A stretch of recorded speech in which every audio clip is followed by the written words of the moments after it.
ಮಾನ್ಯ ಸಭಾಪತಿಗಳೇ, ಮಾನ್ಯ ಮುಖ್ಯಮಂತ್ರಿಗಳು ಹೇಳಿದರು 52,009 ಕೋಟಿ ರೂಪಾಯಿಗಳನ್ನು ನಾವು ಗ್ಯಾರಂಟಿಗಳಿಗೆ ಬಳಕೆ ಮಾಡ್ತಾ ಇದ್ದೀವಿ. ಅಲ್ಲ, ಇಟ್ಟಿದ್ದೀವಿ ಬಜೆಟ್ನಲ್ಲಿ. ಬಜೆಟ್ ಅದಕ್ಕಷ್ಟು ಖರ್ಚು ಮಾಡ್ತೀವಿ.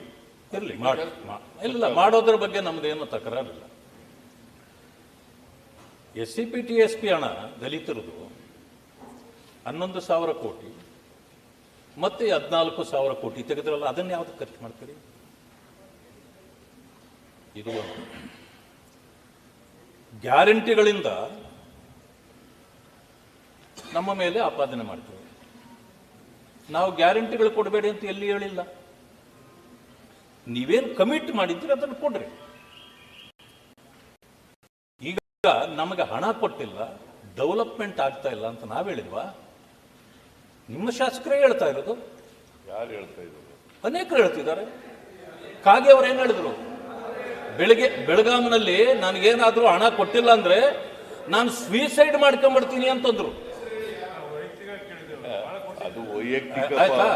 ಹಾಗೆ ಇವತ್ತು ಗುಂಡಿಗಳು ಬಿದ್ದಿದೆ, ನಾವು ಕಾನ್ಸ್ಟಿಟ್ಯೂನ್ಸಿಗೆ ಹೋಗಕ್ ಆಗ್ತಿಲ್ಲ, ಅದರಿಂದ ಇದೇ ಕಾರಣ ಅಂತ ಹೇಳಿದ್ರು. ಗ್ಯಾರಂಟಿಗಳನ್ನು ನಿಲ್ಲಿಸಬೇಡಿ ಅಂತ ಹೇಳಿ ನಿಮ್ಮ ಶಾಸಕರು ಹೇಳಿದ್ರು. ನಾವು ಕೇಳಿದ್ವಾ? ನಾವು ಕೇಳಲಿಲ್ಲ.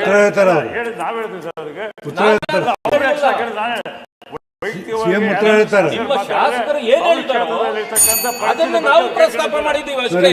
ರಾಜ್ಯಕ್ಕೆ ಸಂಬಂಧಪಟ್ಟಿರೋದಲ್ಲ. ಈಗ 52,000 ಕೋಟಿಯನ್ನ ನೀವು ಗ್ಯಾರಂಟಿಗಳಿಗೆ ಇಟ್ಟಿದ್ದೀರಿ. ನೀವು SCPTSP ಹಣವನ್ನು ಇದಕ್ಕೆ ಯಾಕೆ ಬಳಸಿದ್ರಿ ಹೇಳಿ? ಹಾಗಾದ್ರೆ ಇದು ಜನರಲ್ ಅಲ್ವಾ? ಇದು ಗ್ಯಾರಂಟಿಗಳು ಎಲ್ಲರಿಗೂ ಸೇರಿದ್ದು, ಕೊಡಿ. ಆದ್ರೆ SCPTSP ಹಣವನ್ನ ಇದಕ್ಕೆ, ಅದು ದಲಿತರ ಅಭಿವೃದ್ಧಿಗಾಗಿ ಇಟ್ಟಿರ್ತಕ್ಕಂಥ ಹಣವನ್ನ ನೀವ್ಯಾಕೆ ಇದಕ್ಕೆ ಬಳಸಿದ್ರಿ? ಹಾಗಿದ್ಮೇಲೆ ಈ ಅಂಕಿಅಂಶಗಳು ತಪ್ಪು ಅಂತ ಆಯ್ತಲ್ಲ? ಸರಿ ಬಿಡಿ, CM ಮುಖ್ಯಮಂತ್ರಿಗಳು ಇಲ್ಲ, ಕೊಡಿ ಪರ್ಮಿಷನ್ ಕೊಟ್ಟಿಲ್ಲ. ಮಾನ್ಯ ಅಧ್ಯಕ್ಷರೇ, ತಿಪ್ಪೇಸ್ವಾಮಿ ಅವರು ಕೇಳಿರ್ತಕ್ಕಂಥ ಉಪಪ್ರಶ್ನೆ, ಇವತ್ತು ಕೇಳಿರ್ತಕ್ಕಂಥ ಪ್ರಶ್ನೆ ಒಂದಕ್ಕೊಂದು ಸಂಬಂಧ ಇಲ್ಲ.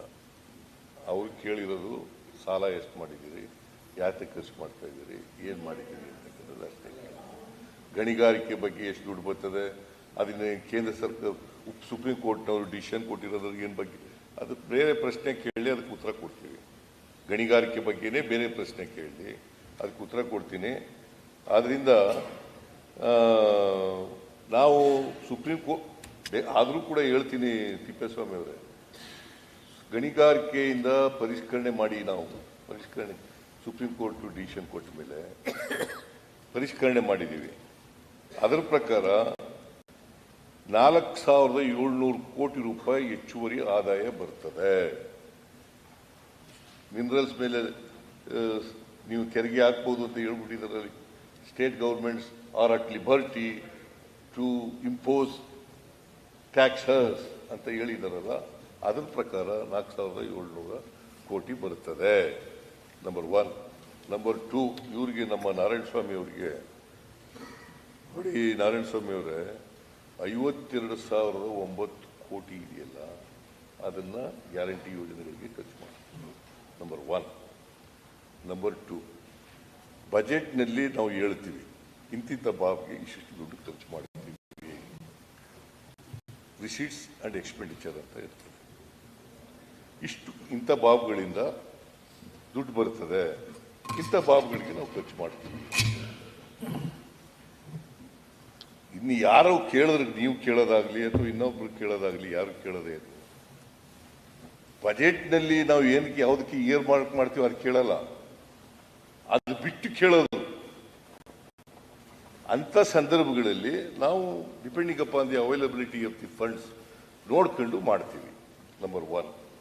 ನಂಬರ್ 2, ಕಾಗೆಯವ್ರು ಕೇಳಿದ್ದು, ನೀವು ಕಾಗೆಯವ್ರ ಹೆಸರು ಹೇಳಿದ್ರು, ಅವರು ಇಲ್ಲಿ ಈ ಮನೆ ಸದಸ್ಯರಲ್ಲ, ಅವರು ಕಾಗೆಯವರು ಹೇಳಿದ್ದು, ಅವರು ಅಡಿಷನಲ್ ಆಗಿ ದುಡ್ಡು ಕೊಡಿ ಅಂತ ಹೇಳಿದ್ರು. ಒಂದು ನೀರಾವರಿ ಯೋಜನೆಗೆ ಅಡಿಷನಲ್ ಆಗಿ ದುಡ್ಡು ಕೊಡಿ ಅಂತ ಹೇಳಿದ್ರು. ಅದು ಕೊಡಕ್ಕೆ ಹೇಳಿದ್ದೀನಿ. ದುಡ್ಡು ನಾವು ಲಭ್ಯತೆ ನೋಡ್ಕೊಂಡು ಕೊಡ್ತೀವಿ.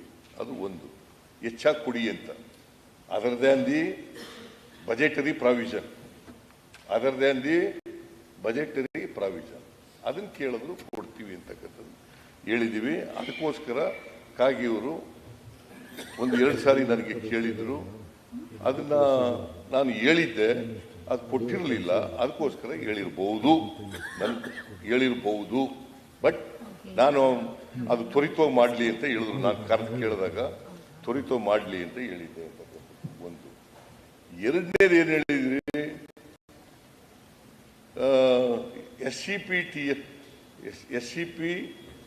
TSP ಯೋಜನೆಗಳಿಗೆ ನೀವು ಎಷ್ಟು ಖರ್ಚು ಮಾಡಿದ್ರಿ ನೀವು ಕಾಲದಲ್ಲಿ ಹೇಳಿ ನೋಡೋಣ, ಲೆಕ್ಕ ಕೊಡಿ. 4 ವರ್ಷ ಎಷ್ಟು ಕೋಟಿ ಖರ್ಚು ಮಾಡಿದ್ರಿ ಹೇಳಿ ನೋಡಿ. ಅಲ್ಲ ಹೇಳಪ್ಪ, ನೀವೇ ಹೇಳ್ರಿ, ಅವ್ರಿಗೇನು ಗೊತ್ತು, ನೀವು ಹೇಳಿಯಪ್ಪ. ನಾವು ಕೂಡ 30,000 ಕೋಟಿ ಕಡಿಮೆ ಮಾಡಿದ್ರು ನಮಗಿಂತ. ನಾನು 17-18ರಲ್ಲಿ ಕೂತ್ಕೊಳ್ಳಿ ಪ್ಲೀಸ್, 17-18ರಲ್ಲಿ 30,000 ಕೋಟಿ ಖರ್ಚು ಮಾಡಿದ್ದೆ. ಅದು ನೀವು 26,000 ಕೋಟಿ ಯಾಕೆ ತಗೊಂಡ್ಬಂದ್ರಿ? ಯಾಕ್ರಿ ತೆಗೆದ್ರಿ? ನಾನು ಈ ಸಾರಿ 34,014 ಕೋಟಿ ಇಟ್ಟಿದ್ದೀವಿ ಈ ವರ್ಷ SCP TSPಗೆ. 39 ನಾವು 39,272 ಚಿಲ್ಲರೆ ಕೋಟಿ ಇಟ್ಟಿದ್ದೀವಿ. 272 ನೀವು ಎಷ್ಟು ಇಟ್ಟಿದ್ರಿ ಹೇಳಿ ನೋಡೋಣ. ಇವರು ಬಹಳ SCP ಕೇಂದ್ರ ಸರ್ಕಾರ ಯಾಕೆ ಮಾಡಿಲ್ಲ? 48 ಲಕ್ಷ ಕೋಟಿ ಇದೆ. ಎಷ್ಟು ಖರ್ಚು ಮಾಡ್ತಿರೋದು SCP TSPಗೆ ಗೊತ್ತಾ ನಿಮ್ಗೆ? ಅಲ್ಲಪ್ಪ, ಕೂತ್ಕೊಳ್ಳಿ ಪ್ಲೀಸ್, ಕೂತ್ಕೊಳ್ಳಿ. ಆಮೇಲೆ ಕೊಡ್ತೀನಿ. SCP TSPಗೆ ಎಷ್ಟು ಖರ್ಚು ಮಾಡ್ತಾ ಇದ್ದೀರಿ ಕೇಂದ್ರ ಸರ್ಕಾರದಲ್ಲಿ? ಕೇವಲ 60,000 ಕೋಟಿ. 48 ಲಕ್ಷ ಬಜೆಟ್ ಗಾತ್ರ. ನೀವು ಖರ್ಚು ಮಾಡ್ತಾ ಇರ್ತಕ್ಕಂಥದ್ದು 60,000 ಕೋಟಿ. ಯಾವುದಾದ್ರೂ ರಾಜ್ಯದಲ್ಲಿ, ಬಿಜೆಪಿ ಇರ್ತಕ್ಕಂಥ ರಾಜ್ಯದಲ್ಲಿ SCP TSP ಆಗ್ತಿದೆಯಾ? ಯಾವುದಾದ್ರೂ ರಾಜ್ಯದಲ್ಲಿ SCP TSP ಆಗ್ತಿದೆಯಾ? ಅವ್ರ ಜನಸಂಖ್ಯೆಗೆ ಅನುಗುಣವಾಗಿ ಅಭಿವೃದ್ಧಿ ಹಣದಲ್ಲಿ ಖರ್ಚು ಮಾಡಬೇಕು ಅಂತಕ್ಕಂಥ ಕಾನೂನು ಇದೆಯಾ? ಹಣ ಹೇಳ್ತೀರಿ ನೀವು. TSP ಹಣ ಯಾಕೆ ಖರ್ಚು ಮಾಡ್ಬಿಟ್ರಿ? SCP ಹಣ ಯಾಕೆ ಖರ್ಚು ಮಾಡ್ಬಿಟ್ರಿ?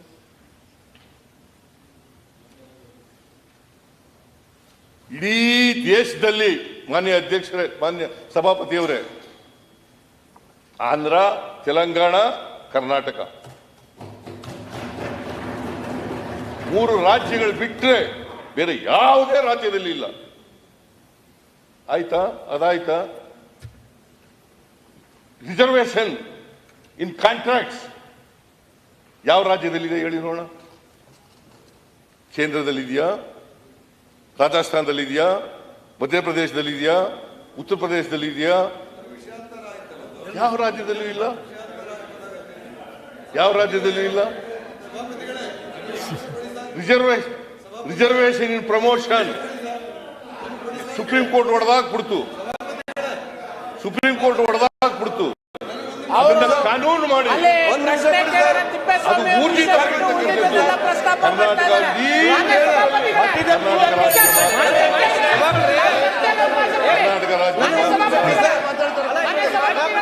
ಸಭಾಪತಿಗಳೇ, ನಾವು ಕೇಳಿದ್ದೇ ಬೇರೆ, ಅವ್ರು ಹೇಳೋದೇ ಬೇರೆ. ಒಂದು ನಿಮಿಷ ನಾನು ಹೇಳ್ತೇನೆ,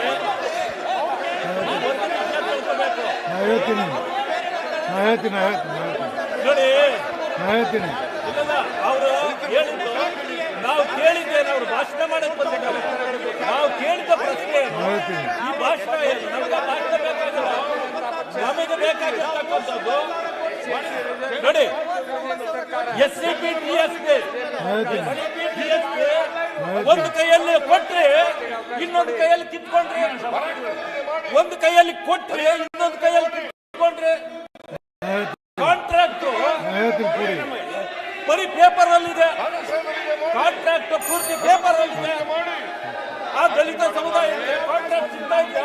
ಪ್ಯಾಕೇಜ್ಗಳು ಮಾಡಿ ಮಾಡಿ ಮಾಡಿ ಬೇರೆಯವರಿಗೆ ಕೊಡ್ತಾ ಇದ್ದೀರಿ. ನೀವು ಪ್ಯಾಕೇಜ್ ಮಾಡಿ ಕೊಡಕ್ಕಲ್ಲ. ನಾಚಿಕೆ ನಿಮಗೆ ಆಗ್ಬೇಕ್ರಿ. ನಾಚಿಕೆ ಆಗ್ಬೇಕಾಗಿರೋದು ನಿಮಗೆ. ನಮ್ಗೆ ನಾಚಿಕೆ ಆಗ್ಬೇಕು.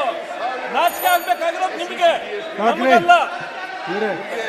ಕೂಡ್ರಿ ಒಂದು ಕೈಯಲ್ಲಿ ಕೊಟ್ಟು ಕೂಡ್ರಿ, ಕೂಡ್ರಿ. ಇನ್ನೊಂದು ಕೈಯಲ್ಲಿ ಕಿತ್ಕೊಂಡ್ರಿ. ಕೂಡ್ರಿ. 24 ನೀವು ಕೂಡ್ರಿ. ಕೊಡ್ಬೇಕು. ಕೂಡ್ರಿ, ನೀವು ಕೂಡ್ರಿ. ಬಿಟ್ಟಿದ್ದೀರಿ. ಕೂಡ್ರಿ. ವಿಷಯ ಅದಕ್ಕೆ.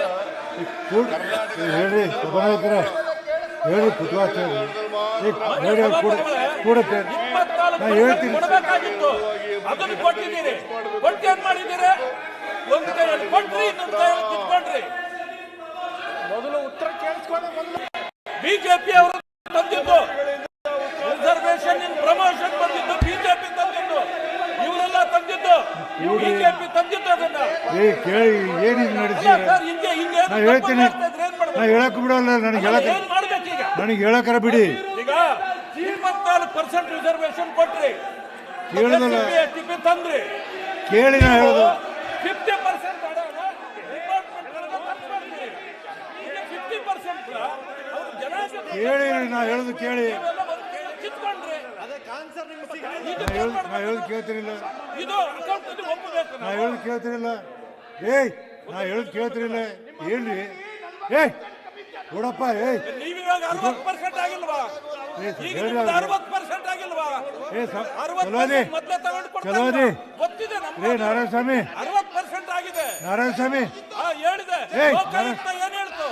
ಲೋಕಾಯುಕ್ತ ಹೇಳಿದೆ ಇದರಲ್ಲಿ ಉಳಿಲ್ಲ ಅಂತ. ಸುಳ್ಳು ಹೇಳಿ ಚುನಾವಣೆಗಾಗಿ ಸುಳ್ಳು ಹೇಳಿ ಬಂದ್ರಿ ನೀವು. ನೀವು ಇದನ್ನ ಮಾಡ್ತೀರಾ ನಡೀತೇನೆ ನಾನು. ಅಲ್ಲ ಈ ರೀತಿ ಹೇಳಿದ್ರೆ ಇನ್ನೇನ್ ಮಾಡ್ಬೇಕು? ಎದ್ದೇಳಿದ್ರೆ ಏ ಕೊಡ್ರಿ ಇಲ್ಲ ಕೊಡ್ರಿ ಕೊಡ್ರಿ ಕೊಡ್ರಿ ಅಲ್ಲ ನಿಮ್ಗೆ ಏನು ಕೊಡ್ರಿ ನಾನು ಇಂಥವ್ರ ಕೇಳಿ ನಾನು ಇಂಥ ಏ ಕೊಡ್ರಿ ಕೊಡಿ ಕೊಡಿ ನಾನು ಇಂಥ ಮಾತಾಡೋದು ನಾನು ಇಂಥ ನೀವು ಮಾತಾಡೋದು ಕೊಡಿ. ಏ ಸಂಕಳರು ಸ್ವಲ್ಪ ಸಭಾಪತಿಗೆ ಸ್ಥಾನಕರ ಗೌರವ ಕೊಡಿ ಕೊಡ್ರಿ. ಈ ಕೇಳಬೇಕಾದ್ಲು ನೋಡಿ ನೋಡಿ ಒಂದು ನಿಮಿಷ ಕೊಡಮ್ಮ.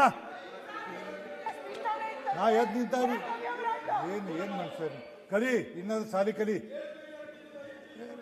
ಒಂದು ನಿಮಿಷ ನೋಡಿ ನಾನು ನಿಮಗೆ ಹೇಳ್ತೀನಿ, ಯಾರೇ ಮಂತ್ರಿಗಳಿರಲಿ ಮುಖ್ಯಮಂತ್ರಿಗಳಿರಲಿ ಇದೇ ಥರ ಮಾತಾಡೋದು ನಾ ಹೇಳಲಿಕ್ಕೆ ಸಾಧ್ಯ ಇಲ್ಲ. ಅವ್ರು ಹೇಳಿದಂದ್ರೆ ನಿಮ್ಗೆ ಬೇರೆ ಬೇರೆ ಅನಿಸಿದ್ರೆ ನೀವು ಅದನ್ನು ನೀವು ನನಗೆ ಕೊಡ್ರಿ. ಅದೇನೋ ಸರಿ ಇಲ್ಲ ಅಂದ್ರೆ ನಾನು ಕಡ್ತೀನಿ ತೆಗೆಯುವಂಥ ಕೆಲಸವನ್ನು ಮಾಡ್ತೀನಿ. ಇದೇ ಥರ ಯಾವ ಮಂತ್ರಿಗಳು ಬೇಕಾದಷ್ಟು ಮಾತಾಡ್ತಾರೆ. ಒಂದು ಯಾವುದೋ ಒಂದು ಪ್ರಶ್ನೆಗೆ ಎಲ್ಲ ಇತಿಹಾಸ ಹೇಳ್ತಾರೆ, ಹೇಳಿದ ಭಾಳ ಸರಿ. ಈಗೂ ಹೇಳ್ತೀನಿ, ಸಂಬಂಧ ಇದ್ದದಷ್ಟ ಪ್ರಶ್ನೆಗೆ ಉತ್ತರ ಹೇಳಬೇಕು, ಉಳಿದದ್ದು ಮಾತಾಡುವಂಥದ್ದಿಲ್ಲ. ನಿಮ್ಗೆ ಹಂಗೇನಾರು ಅನಿಸಿದ್ರೆ ನಾನು ನನ್ನ ಕಡೆನ ತೆಗಿತೀನಿ. ಸಿ ಟಿ ರವಿ ಪರವಾಗಿ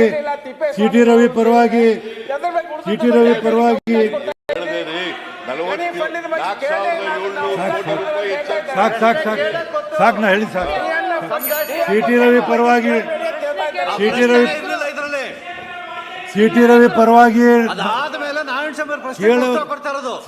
ಪರವಾಗಿ ಏ ಕೂಡ್ರಿ. ಸಿ ಟಿ ರವಿ ಪರವಾಗಿ ಸಭಾಪತಿಗಳೇ, ರವಿಕುಮಾರ್ ಸಿ ಟಿ ರವಿ ಅವರ ಪರವಾಗಿ ಮುಖ್ಯಮಂತ್ರಿಗಳಿಗೆ ಸಂಖ್ಯೆ ಒಂದು ನಿಮಿಷ ಹೇಳ್ತೀನಿ, ರೆಕಾರ್ಡಿಗೆ ಹೋಗ್ಬೇಕು ಹೇಳ್ತೀನಿ ನಾನು. ಪುರ್ಸೋತ್ ಹಿಡೀರಿ. ಸಂಖ್ಯೆ 400